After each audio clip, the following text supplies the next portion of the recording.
Hello. Today I want to talk to you about why your horse cares about how you dress. And stick with me, please, okay? It's not as crazy as you think. Let me start with a little story. So, some years ago, a friend of mine at the barn wanted to call in this animal communicator. And she's a well-known animal communicator, and so she came to the ranch to talk to all the horses. And I was there when she was talking to my friend's horse. He's a big Frisian, very good looking horse. And my friend happens to be someone who's really into fashion. Okay. And when the communicator was talking to her horse, she said, it was like the first thing she said, he really likes when you wear, I don't know, such and such. And he really wants you to wear these colors and these types of clothes and all that. And I'm standing there listening to this and I'm thinking, my horse, Breeze, better not start making fashion demands from me because he's going to be disappointed. I'm not exactly known for my fashion sense, especially when I'm at the ranch. So, anyway, by the way, she did talk to Breeze, the communicator, and no, he never mentioned my clothing. So the point of this episode is not to talk about the clothes you actually wear, but how you put them on, like how physically you dress. Because I'm not going to talk about whether you wear high end, full seat breeches or hand me down jeans. That's not the point. The point is how you put your clothes on.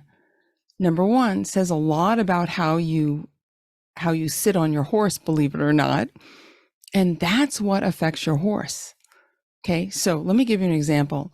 At a lot of the workshops that I do this little exercise and it's really fun. And if you're at a place right now, if you're not driving or doing something like that, you can try this right now. But what I do is I have people just grab, a jacket or something and put it on. But I have them really pay attention to how they put it on. Well, actually, I don't do that at first. I just tell them, put your jacket on. So, or like a flannel shirt or whatever they have. So they'll put it on. And then I'll say, okay, did you notice what arm went into your jacket first? And they're like, oh, never thought about it. And then I say, okay, do it again. Pay attention to how you do it because you want to do it at first, if possible, without really, micromanaging what you're doing. You just want to see what you do habitually. And many, many people, not everybody, but many people have a very strong habit of how they put on, how they put their arm through their sleeve. I'll put it that way. So whether it's a shirt, a jacket, what have you, tends to be very habitual. And so then I have them try it the other way. Okay, now put your left arm in first. And it's funny how there's always a lot of laughter. People are, just going, I can't do it, or this feels really weird. So lots of people can do it, but it feels odd. And you think, why does it feel odd? Well, one reason is it feels odd because if you tend to put your right arm in first, for example, there is a sense of like side bending, of shortening the right side of your rib cage. And I find that many, many, many people do this. Okay. So it's not that the putting on your jacket created your habit of side bending, but it's often that you have this habit of side bending or shortening the right side, or it could be the left side. I mean, people are different. We're using the right side as an example, and I find that more people do shorten the right side. So you're shortening the right side, and therefore it's easier to put the right arm in first. Okay. And then so that just becomes your habit. It's what you do without thinking about it. So we tend to do the familiar, the easier way when we're not thinking about it. Okay. That makes sense, right? So now how does this affect your horse? Why does your horse care that you're always putting your right arm in your jacket first or your shirt? Well, again, if we go back to this idea, you're probably doing it because you're side bending more to that side. You may be hiking up the right side of your pelvis, again, shortening the right side of your rib cage. that can throw your weight off. Some people, when they do that, their more of their weight goes to their left seat bone, sometimes dramatically so. Others, it goes more to the right. I mean, it depends. We all embody this habit a little bit differently. So, or one seat bone could be a little more advanced than the other. So these habits of movement that we have profoundly affect our horses, because when we sit on them, when we're riding them, those habits, play a role in how balanced our weight is or how effective we can use our legs, for example. So I'll tell you another story. So once I was teaching a workshop, and this workshop happened to be organized by a Western trainer. So there were a number of men in the group. It was a 2-day workshop, a Saturday and a Sunday. So we had this wonderful day on Saturday, and I went back, of course, on Sunday. And the first thing I started the workshop with, everybody's seated, in chairs. And I said, well, does anyone have any comments or questions from yesterday? So this guy raises his hand. And just to give you the full picture, it's a really good looking guy and full on cowboy, okay? Cowboy hat, cowboy boots, jeans, and big silver belt buckle. I mean, the whole 9 yards. And he said, Mary, I was putting on my pants this morning and I couldn't stop thinking about you. Well, hello. I just about fainted. But anyway, fortunately, he went on and he said, I realized I always put my right leg in my pants first. And let me back up a teeny bit. The day before, on Saturday, we had explored this whole idea of, how you do things habitually, how you put your shirt on, how you put your pants on, how you put your boots on, all those things. And so it was a big aha for him the next morning when he went to put his jeans on, and he realized, wow, I always do everything where I'm starting with my right leg. And he said it was really eye-opening because he realized he shortens that leg so much. So it's always the one that, he'll put into his pants first or put his boot on first that way. And he said, I realized that that's why in the saddle, I tend to lose that stirrup, that leg tends to ride up, etc. So it was really fun then for the whole group to start to explore this idea, if they could notice, number one, what they're doing, and then do things non-habitually. And this is not just about putting on your clothes, okay? So that's a very habitual for us, tends to be, but there's also other things we do on a regular basis, like when we're standing, we may weight one leg more than the other.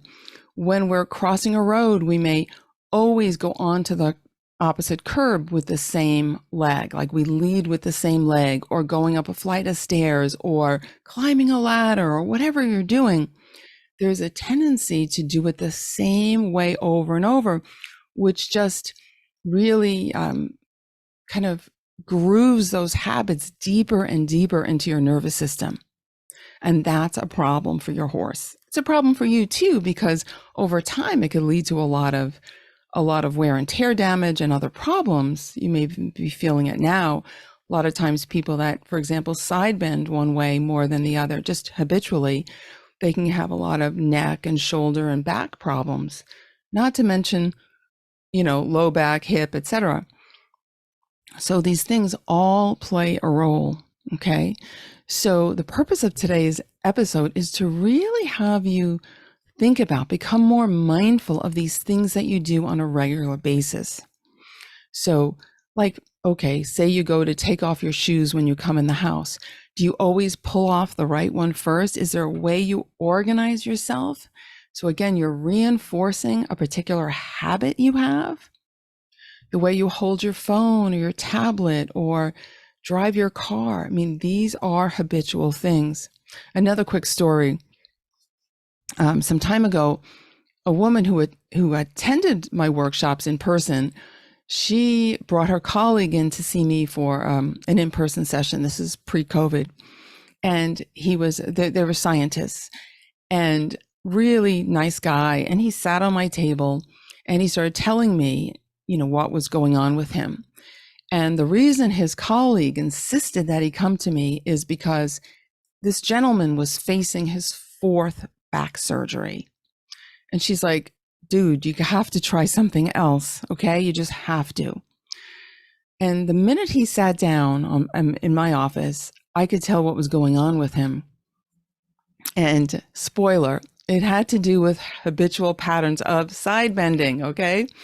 And he sat there and we started talking, and I was asking him about, how he spent his time, at work. Was he standing? Was he sitting? What did he do in his free time? And he explained that he liked to take his wife to all these casinos. So he would drive for a few hours each way sometimes to go to different casinos with his wife. And I said to him, oh, I bet I could guess that you hold your hand, how you hold your hands on the steering wheel. I said, you hold your left hand up high and your right hand down low, and you lean your elbow on your console. And he looked at me and he said, that's exactly right. How did you know that? How did you know that? And the reason I knew that was it wasn't any kind of psychic ability. It was merely observing him sitting. I knew there was no other choice. His brain didn't have any other choice. Those habits he had of how he sat were so grooved in. They were so deep that he just sat that way. And you knew that that would be the comfortable way that he could drive. So to do the opposite, for example, would have been very uncomfortable for him, very unfamiliar, or even just to hold his hands at 10 and 2 or 9 and 3 would have been very uncomfortable for him, or certainly unfamiliar. So we explored this, and through the Feldenkrais method, I helped him release, and it wasn't just one session, but I helped him over time release that strong habit he had of side bending like that. And so then he could just naturally, without even thinking about it, sit balanced. He could sit balanced. And he never needed that fourth back surgery, okay, because it was his habit that kept stressing his spine. And every time the neurosurgeon would fix one spot, do a fusion, whatever, another spot would just take the strain. So that's why he kept damaging himself. So that's just an example, maybe an extreme example, but I do see it quite a lot. And that brings me to another point. We're talking about this idea of like, I guessed how he held his hands on the steering wheel. I often can guess how a person puts their shirt or jacket on based on how they present themselves when they're sitting, so it's a little parlor trick you can try with your friends as well. But now you might have other habits that you do that involve your horse. So maybe you quote unquote dress your horse a particular way. In other words, your tacking up is so habituated that you always do it, from the same side in exactly the same way. And, maybe it's the way you bring the saddle onto your horse's back, gently, I hope. But I mean, the particular direction can have a lot to do with your feelings of choice, with how you use your rib cage, all of you actually. So these are things to think about, and to start to vary how you do things. Be mindful, even things that don't involve your horse, be more mindful. Like maybe you wear a watch, or, like a Fitbit or an Apple Watch or something. Do you always wear it on the same wrist? Many people, again, are habituated. They will turn and look at the wrist in a very particular way. So it's not just like a mental habit of looking, say, to the left, but physically what they're doing. So start to really play with this. Notice how you put your socks on, how you put your pants on, your shoes, your boots, whatever, your jacket, your shirts. Can you change it up? Can you, again, hold your phone differently? Right? Tack up your horse in slightly different ways, and even take it a step further. Change up your actual activities. If you always go out on the trail in a certain way, change it up. Go left out the driveway instead of right. Start to do things differently. I often encourage people to teach their horses to lead and be mounted and dismounted from both sides. This is good for you, but it's also good for your horse. Just be safe about it. Make sure you get your horse used to it in a safe way, because some horses can be startled if you're first mounting and dismounting from the offside. But this helps you be more flexible physically, which of course will help your riding and your overall horsemanship, but will also help you be more mentally flexible. We often don't think about behavioral flexibility or our ability to change our ways of thinking. But this is what Moshe Feldenkrais, the originator of the Feldenkrais method, which is the work I do, he was really, really into that. Like, that was the crux of his work. He used to say, what I'm not after is flexible bodies, but flexible minds. Now, of course, we know, and he proved this through his work, that, exploring non-habitual movements and becoming more flexible in your body leads to those changes in your mind to allow you to have more flexible thinking. Okay. So this can serve in all areas of your life. And it just starts to happen organically. It just starts to happen then without having to pay such close attention to it. Okay. So really play with this idea. Really encourage you to stop and laugh when you find yourself doing something the same old way over and over again. Be playful about it and, do it safely and very mindfully. And I think you'll have a lot of fun results. By the way, because this whole idea of side bending is so prevalent in humans as a species, I'll put it that way, that we have a habit of bending more to one side and it impacts our horses so much negatively.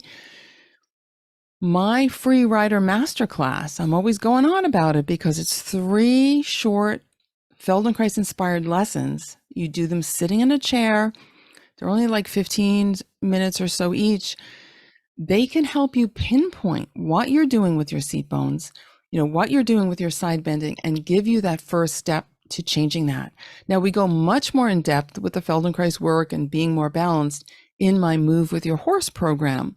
So you might want to consider joining the wait list for that. That'll all be in the show notes. But in the meantime, get your hands on the Rider Masterclass. It's totally free. It's marydebono.com/rider. If you've already done it, do it again. Sign up again, because we can always, we always can benefit from a refresher, all of us. Okay. So I hope you enjoyed this short podcast episode, and let me know what you've discovered. Do you have a habitual way of putting on your shirt or your jacket, etc., or tacking up your horse, or doing any number of things? And thank you again for being here, for listening to this, and I can't wait to share more with you again. Bye for now.